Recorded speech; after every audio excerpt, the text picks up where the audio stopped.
गांव मोहिद्दीपुर से लगभग 10 किलोमीटर दूर खोड़ा है और खोड़ा के पास ही एक सरह जगह लगती है। वहां पर एक लड़के को एक के बाद एक 4 गोलियां मारी जाती हैं। उसकी हत्या कर दी जाती है। जैसे ये पता चलता है कि इसकी हत्या हो गई है, उसके गांव के लोगों को ये सूचना दे दी जाती है और जैसे ही सूचना पहुंचती है उसके बाद फिर गांव के लोग उस घर में पहुंचते हैं कि तुम्हारे लड़के को किसी ने गोली मार दी है। इस सूचना के बाद फिर गांव के घर के जितने भी रिश्तेदार थे, आसपास के लोग थे, अब उस घटना स्थल की तरफ भागना शुरू कर देते हैं। लेकिन ये बात कही जाती है कि बहू को पता नहीं चलना चाहिए। जो मरा है उसकी पत्नी को अगर पता चलेगा तो बहुत ज्यादा दिक्कत हो सकती है, परेशानी हो सकती है। अब ये सबके सब गांव के लोग दौड़ रहे हैं, भाग रहे हैं, जिसका जैसे मौका था, कोई बाइक से जा रहा है, कोई ट्रैक्टर से जा रहा है, कोई और किसी वाहन से पहुंच रहा है। इसी बीच में जो महिला होती है उसको ये भी बात पता चलती है।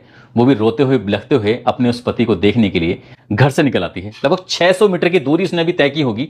इसी बीच में उसी के परिवार का एक लड़का बाइक लेकर आता है और आके कहता है कि भाभी आप मेरे साथ गाड़ी पे बैठ जाओ और हम लोग वहीं चल रहे हैं, आप परेशान मत हो। उस महिला का रो रो कर बुरा हाल था, समझ नहीं आ रहा था कि आखिरकार करे तो क्या करे। वो लगभग 10 किलोमीटर का जो सफर था, ऐसा लग रहा था जैसे कितना लंबा सफर हो चुका है। आखिरकार वो सफर तय किया जाता है। मौके पर जाकर देखते हैं तो उसके पति को एक के बाद एक कई गोलियां मारी थी। अपने पति के पास बैठ जाती है और जोर जोर से रोना चीखना शुरू कर देती है। इसी बीच में किसी ने पुलिस को फोन कर दिया। पुलिस मौके पर आती है और मौके पर आने के बाद पुलिस ने उस शव को अपने कब्जे में लेकर पोस्टमार्टम के लिए भेजने की जब कोशिश की तो उस महिला ने दहाड़े मारते हुए कहा कि मैं अपने पति की इस लाश को उठने नहीं दूंगी जब तक क्या कातिल सलाखों के पीछे नहीं पहुंच जाएंगे, जब तक क्या उसको इंसाफ नहीं मिल जाएगा। अब पुलिस वालों ने उस महिला को, गांव के लोगों को, सभी को समझाने की तमाम कोशिशें की, लेकिन महिला जिद पर अड़ जाती है और 3 घंटे हो जाते हैं। उधर गांव का एक एक बच्चा, महिला, बुजुर्ग जो भी थे सब वहीं पहुंच जाते हैं। गांव पूरा सुनसान हो जाता है। वहां पर कोई भी दिखाई नहीं दे रहा था। जब गांव वालों के जिम्मेदार लोगों ने बीच में आते हैं और आने के बाद उस बहू को समझाया जाता है कि जो हुआ है उसको टाला नहीं जा सकता, लेकिन आगे ना हो कुछ ऐसा, इसलिए पुलिस की मदद करो। तब पुलिस उस 3 घंटे के बाद उस लाश को कब्जे में लेती है और कब्जे में लेने के बाद पोस्टमार्टम के लिए भेजती है। पुलिस को महज 72 घंटे का समय लगा और 72 घंटे के बाद कातिलों को पुलिस ने गिरफ्तार कर लिया। जब कातिलों को पुलिस गिरफ्तार करती है तो यकीन नहीं हो रहा था कि कातिल उसी भीड़ का हिस्सा था और वो कातिल ऐसा था कि वो साथ में था, उस पर बिल्कुल भी भरोसा नहीं कर सकते थे। लेकिन पुलिस के पास सबूत थे और सबूत जब बोलते हैं तो फिर कोई कुछ नहीं कर सकता। आदाब, नमस्कार, सत श्री अकाल। मैं उस्मान सैफी। आज की जो सच्ची घटना मैं आपको सुनाने जा रहा हूं, ये सच्ची घटना है बिहार प्रदेश के जिला मोतिहारी की। और मोतिहारी में एक थाना लगता है चिरैया। चिरैया थाना क्षेत्र का एक डीही महुआई एक जगह लगती है। वहीं से एक खोड़ा मार्ग है। खोड़ा मार्ग के पास एक सरहे जगह लगती है। ये सुनसान इलाका है। ये तारीख है 16 सितंबर 2025 की शाम लगभग 5:30 बजे के आसपास एक लड़का जो कि बाइक पर मदमस्त होते हुए अपने गीत गाते हुए ऐसे जा रहा है मोतिहारी की तरफ।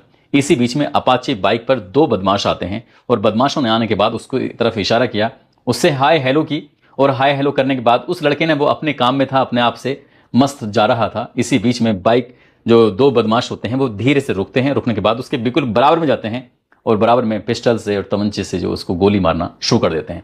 एक के बाद एक 4 गोलियां मारी जाती हैं और जैसी 4 गोली लगती हैं तो वो बाइक पर बैठा हुआ लड़का, उसकी मौके पर ही मौत हो जाती है। लेकिन इन गोलियों की आवाज किसी ने सुन ली थी। सुनने के बाद ये बाइक सवार जो होते हैं यहां से भाग लेते हैं और उसके बाद फिर आसपास के लोगों ने ये सूचना दी। आसपास के गांव के लोग, बड़ी संख्या में लोग यहां पर इकट्ठा होने शुरू हो जाते हैं। इसी बीच में किसी ने पुलिस को भी फोन कर दिया। लेकिन इसी बीच में उस लड़के की जब जेबों को टटोला जाता है, क्योंकि वो मर चुका था, उसकी सांसें थम चुकी थी, चारों तरफ ब्लड बहा हुआ था, समझ नहीं आ रहा था कि करें तो क्या करें। तभी किसी ने देखा उसकी जेब में हाथ डाल के, तो पता चलता है कि उसका जो गांव है वो चिरैया थाना क्षेत्र का ही गांव लगता है, मोहिद्दीपुर। वो वहां का रहने वाला है। नाम उसका आमोद कुमार यादव उर्फ प्रमोद होता है, जिसकी उम्र लगभग 28 साल के आसपास होती है। ये 2 भाई होते हैं। ये छोटा था, उसका एक बड़ा भाई और है। ये सूचना रामज्ञा यादव यानी कि उसके पिता को जब दी जाती है तो रामज्ञा जो होते हैं उसके पिता, तो उनका रो रो कर बुरा हाल हो जाता है। वो समझ नहीं पा रहे थे कि आखिरकार करूं तो क्या करूं। लेकिन ये सूचना अब उनके पास नहीं बल्कि पूरे गांव में आग की तरह फैल जाती है। इसी बीच में जो उसकी पत्नी होती है, पत्नी को भी ये बात पता चल जाती है और पत्नी का रो रो कर बुरा हाल हो जाता है। पत्नी का नाम सुरभिता कुमारी उर्फ सोनी कुमारी यादव होता है। और जैसे ही उन्हें ये बात पता चलती है तो वो भी जिद पकड़ने लगती है कि वो भी अपने पति को देखने के लिए जाएगी। वो यहाँ किसी भी कीमत पर नहीं रुकेगी। 3 साल की बेटी होती है। 3 साल की बेटी का भी रो रो कर बुरा हाल था। इसी बीच में जो गांव से निकल रही थी तभी गांव के किसी व्यक्ति ने उसको उस घटनास्थल पर छोड़ दिया और यहाँ पर गांव का एक एक व्यक्ति, एक एक बच्चा वहां पर मौजूद था। अब इसी बीच में बस गांव वालों ने और उस महिला ने अपने पति की हत्या के बाद ये जिद पकड़ ली थी कि जब तक कातिल नहीं पकड़े जाएंगे वो किसी भी कीमत पर इस लाश को नहीं उठने देगी। बस इतना था। पुलिस ने समझाने की कोशिश की। शाम लगभग 5:30 या 5:45 बजे के आसपास का वक्त रहा होगा जब ये घटना हुई थी और धीरे धीरे करके 3 घंटे कब गुजर जाते हैं पता ही नहीं चलता। और यहां आसपास के लोगों का भी जमघट लग जाता है। यहां संख्या हजारों में पहुंच जाती है। पुलिस ने समझाने की कोशिश की। अब उच्च अधिकारियों ने नजदीकी जो डीएसपी लगते हैं उनकी ही अगुवाई में एक एसआईटी का गठन किया, और एसआईटी का गठन करने के बाद कहा कि हमें कुछ वक्त दे दीजिए, आप हमें वक्त देंगे तो हम ईमानदारी से पूरे इस मामले की जांच करेंगे, जो कातिल होंगे उन्हें हर हाल में पकड़ लेंगे। पूछा जाता है कि लड़का करता क्या था, तो पता चलता है कि ये ब्याज का काम करता था, पैसे देता था और पैसे देने के बाद ये ब्याज के पैसे जो आते थे उसी से अपना काम धंधा वगैरह उसका चलता था। लेकिन इसी बीच में उसने लड़के के बारे में जब ये पता चलता है कि ब्याज के काम करता था, तभी उसने जिससे जिससे पैसे लेन देन था उसका, ऐसे लोगों को टारगेट किया जाता है और उन्हें पकड़ा जाता है, उनसे पूछताछ की जाती है। लेकिन पुलिस के हाथ खाली थे, पुलिस को उससे उनकी जानकारी से ऐसे कुछ मिल ही नहीं पा रहा था कि आखिरकार करे तो क्या करें। फिर गांव वालों का लगातार प्रेशर बन रहा था, दबाव बन रहा था। उस मार्ग पर जितने भी सीसीटीवी कैमरे लगे हुए थे उनको भी खंगाला जाता है। तभी पता चलता है कि अपाचे बाइक पर 2 बदमाश थे। कौन थे, कहां से आए थे, उनके चेहरे दिखाई नहीं दे रहे थे। साथ ही उनकी जो बाइक के नंबर था वो भी धुंधला धुंधला सा दिखाई दे रहा था। पुलिस वाले आखिरकार अब इस मामले की जांच पड़ताल में जुट जाते हैं। साथ ही जो मरने वाला होता है, इसका नाम अमोद कुमार यादव होता है, तो उसके मोबाइल की सीडीआर निकलवाई जाती है, ये देखने के लिए कि आखिरकार इसने किस किस से बातचीत करता है, कहीं ऐसा तो नहीं है इसी से कहीं ना कहीं रास्ता खुल सके, निकल सके। आखिरकार जब सीडीआर सामने आती है तो सीडीआर से पता चलता है कि अंतिम बार जो बातचीत हुई थी वो उसकी पत्नी से ही बातचीत हुई थी। पत्नी से पूछा जाता है, यानी कि जिसका नाम सुरभिता कुमारी उर्फ सोनी कुमारी होता है, उससे पूछा जाता है कि तुमने अपने पति से क्या बातचीत की थी, आखिर में उसके मरने से कुछ देर पहले ही तुम्हारी बातचीत हुई थी। उसने कहा हाँ मेरी बातचीत हुई थी, मैंने ये जानने की कोशिश की थी कि घर कितनी देर में आओगे। दरअसल वो अपनी बहन के घर गए होते खोड़ा, वहां से वापस अपने घर की तरफ आ रहे थे, बस मैं उनका इंतजार कर रही थी, यही जानना चाहती थी। लेकिन इसी बीच में पुलिस के कान में किसी ने कुछ थोड़ी सी बात कही।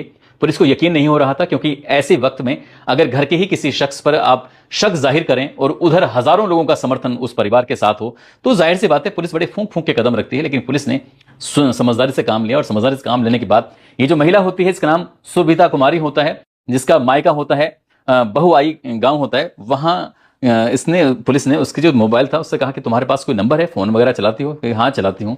तभी उसका जो नंबर था उसकी सीडीआर निकलवाई जाती है, उसका कॉल डेटा निकलवाया जाता है, देखने के लिए आखिरकार ये किस किस से बातें करती है, क्या बातें करती है, नहीं करती है। तो पुलिस के सामने जो सीडीआर निकल के आती है वो वाकई चौंकाने वाली होती है।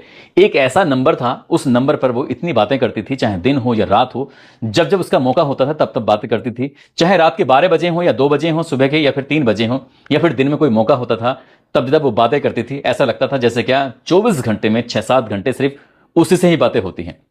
पुलिस ने उधर तो कुछ नहीं कहा, लेकिन जिससे बातचीत होती थी उसका नाम विकास यादव होता है, जिला सीतामढ़ी, और थाना होता है वे रगनिया, और गांव होता है मसहा नरोत्तम। दरअसल पुलिस जब इसके गांव जाते हैं तो पता चलता है कि ये गांव में नहीं रहता, बल्कि छतौनी एक जगह लगती है, वहां पर किराए पर रहता है। विकास यादव के पास पुलिस जाती है और उससे बातचीत करती है कि हमें बहुत सारी बातों का पता चल चुका है, बस हम ये जानना चाहते हैं, तुम अपने मुंह से जो बताओगे उस कहानी को सुनना चाहते हैं। वो कहता है कि साहब आप क्या बात कर रहे हैं, मेरे तो कुछ समझ में नहीं आ रहा। तभी वो सामने एक नाम लिया जाता है, नाम लिया जाता है सुरभिता कुमारी का, कि तुम्हारी इससे बहुत ज्यादा बातें होती हैं, साल 2018 में इसकी शादी हो चुकी थी, तुम्हारा इसका क्या रिलेशन है, तुम इससे दोनों से आपस में इतनी सारी बातें क्यों करते हो, पता हमें सब कुछ है। पुलिस ने कुछ ऐसी ही बातचीत करने की कोशिश की, लेकिन हम तुम्हारे मुंह से ही जानना चाहते हैं। शुरुआत में तो उसने इधर उधर की बातें की, लेकिन पुलिस के सामने वो तोते की तरह बोलना शुरू कर देता है। उसने कहा कि उसकी ये जो महिला है, यानी कि सुरभिता का वो सगे जीजा का सगा चचेरा भाई है, इसलिए ये शादी से पहले ही इससे प्यार करता था, इश्क करता था, और इसके साथ उसके शारीरिक संबंध भी थे, यानी कि अवैध संबंध भी थे। लेकिन पिछले कुछ दिनों से उसको मौका नहीं मिल पा रहा था कि वो कैसे मिले कैसे ना मिले। 1 साल से वो उससे मिलने के लिए लगातार तड़पता था, इसलिए मौके की तलाश में रहता था, कहीं भी आए मुलाकात हो और बातचीत हो। इसी बीच में उसके पति को यह बात पता चल जाती है कि इसका अफेयर चल रहा है। जब वो लगातार बातचीत करती थी तो पति इस बात पर विरोध करता था। आमोद ने कई बार अपनी पत्नी को समझाने की कोशिश की कि मुझे कुछ कुछ शक हो रहा है, लेकिन जिस दिन भी शक यकीन में बदल जाएगा तो उस दिन मैं देख लूंगा। एक दिन शक यकीन में बदल जाता है और यह बात पता चल जाती है। वो अपनी पत्नी से कहता है कि मैं उसे किसी दिन जान से मार दूंगा, देखना वो किस दिन गोली का शिकार हो जाएगा। जैसे ही उसने अपनी पत्नी से, आमोद ने यह बात कही, तो उसकी पत्नी सुरभिता ने सबसे पहले यह बात विकास यादव यानी कि अपने प्रेमी से कही। प्रेमी जो उसके सगे जीजा का सगा चचेरा भाई होता है, उससे ये बात कही कि देख लो, या तो वो तुम्हें मार देगा या फिर तुम उसे मार दो, और अगर तुमने उसे नहीं मारा तो वो तुम्हें मार देगा, और मैं नहीं चाहती बस पूरी जिंदगी तुम्हारे साथ जैसी वक्त बीतता है, रातें बीतती हैं, बस मैं चाहती हूँ कि वैसे ही जिंदगी चलती रहे। जब ये बात चलती है तो उसे लगता है कि आखिरकार करूं तो क्या करूं। तभी उसने प्लान बनाया, और प्लान बनाने के बाद उसकी पत्नी ने कहा कि तुम चिंता मत करो, वो कहां जाता है कहां नहीं जाता है उसकी जानकारी मैं तुम्हें दूंगी, लेकिन तुम्हें उसका काम तमाम करना है। अब विकास ने अपने एक दोस्त गौतम से बातचीत की। गौतम से कहा कि यार एक आदमी को मारना है, ठिकाने लगाना है, अगर उसको ठिकाने नहीं लगाया तो वो मुझे मार डालेगा। जब इस तरह की बात की, उसने कहा ठीक है, मेरा एक दोस्त है, मेरे जानकार है, जिसका नाम रंजन कुमार उर्फ गोलू पटेल है, जो कि तुम्हारे जिले का थाना मेजरगंज का रहने वाला है, उम्र उसकी 20 साल है। ये बात सुनने के बाद इससे विकास यादव को ऐसा लगता है कि यार ये गोलू पटेल आखिरकार करेगा क्या, छोटा बच्चा तो है। तो उसने कहा बच्चा नहीं है, बहुत ही खतरनाक है और बहुत शार्प शूटर है, उससे ही बातचीत करते हैं। अब उसको पैसे देने की व्यवस्था की बात की जाती है, लेकिन विकास के पास उतने पैसे थे नहीं। तभी उसने सुविधा यानी कि अपनी प्रेमिका से कहा कि पैसे का इंतजाम, उसने कहा टेंशन मत लो, चिंता मत करो, मेरे पास 32,000 रुपए हैं। वो सीधा खाते में उसके 32,000 रुपए डाल देती है अपने प्रेमी के। और वो जब बातचीत आती है तो गौतम कहता है कि पैसे की आप ज्यादा कोई जरूरत नहीं है, जितने हैं इतने से ही काम चल जाएगा। ये रंजन कुमार उर्फ गोलू पटेल भी 32,000 रुपए लेकर और ये मर्डर करने की बात तय कर लेता है। कहता है बस मुझे उसका फोटो दिखाओ, चेहरा दिखाओ और साथ ही उसकी लोकेशन बताओ कि कहाँ आता है जाता है। और ये 15 तारीख को अपने घर से सीतामढ़ी से निकलता है, मोतिहारी पहुंच जाता है और 16 तारीख को ये अपनी बहन के पास आया हुआ था जो आमोद होता है। अब ये गोलू पटेल भी अपनी बाइक वगैरह अपने दोस्तों के साथ, ये एक और साथी होता है उसके साथ मौके पर पहुंच जाता है। इसी बीच में पत्नी उससे बात कर रही थी अपनी पति से कि तुम कहाँ हो। बोले मैं खोड़ा से निकलने वाला हूँ, शाम के लगभग 5:30 बजे के आसपास का वक्त हो रहा था। तब उसने कहा मुझे यकीन नहीं हो रहा है, तुम झूठ बोलते हो, हमेशा झूठ बोलते हो, सही बताओ कि तुम्हारी लोकेशन कहाँ है, तुम कहाँ पहुंचने वाले हो। तब उसने अपनी एकदम एक्यूरेट लोकेशन भेज दी थी।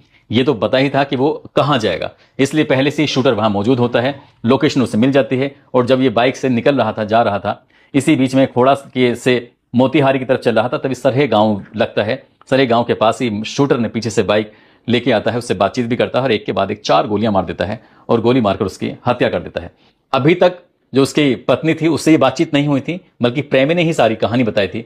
अब पुलिस वाले उसकी पत्नी के पास पहुंच जाते हैं, सुरविदा यादव के पास जाके कहते हैं कि हमें पूरी जानकारी मिल चुकी है, विकास यादव ने तुम्हारी पूरी कहानी खोल दी है, तुमने अपने पति को मरवाने के लिए अपने ही प्रेमी के खाते में 32,000 रुपए भी दे दिए। और उस वक्त कह रही थी जब तक कातिलों को गिरफ्तार नहीं करोगे तब तक मैं अपनी पति की लाश को नहीं उठने दूंगी। तुम किस तरह का नाटक कर लेती हो, बड़ा यकीन नहीं हो रहा, बड़ा ताज्जुब होता है। और जब ये बात गांव के उन हजारों लोगों को पता चलती है कि सुरविदा यादव ने ही अपने पति की हत्या कराई है, और जिस दिन क्या ये घटना हुई थी उस दिन वो बार बार बेहोश हो रही थी और बेहोश होते होते गिर जाती थी।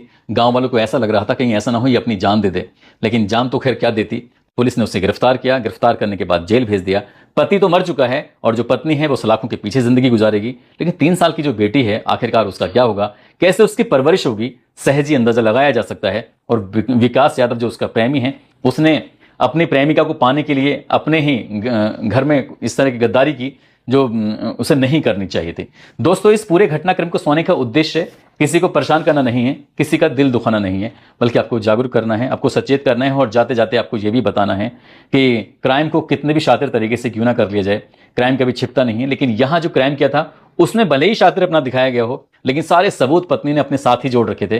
कई कई घंटे की जो बातचीत होती थी उसमें ज्यादा देर पुलिस को ज्यादा उलझने नहीं हुई। पुलिस को वक्त इतना जरूर लगा था क्योंकि वो जिस घर में हत्या हुई थी उसी घर में वो एकदम से हाथ नहीं डालना चाहते थे बिना किसी सबूत के। हालांकि पुलिस ने इस घटनाक्रम का महज 72 घंटे बाद ही 20 सितंबर 2025 को इसका घटनाक्रम का खुलासा कर दिया था।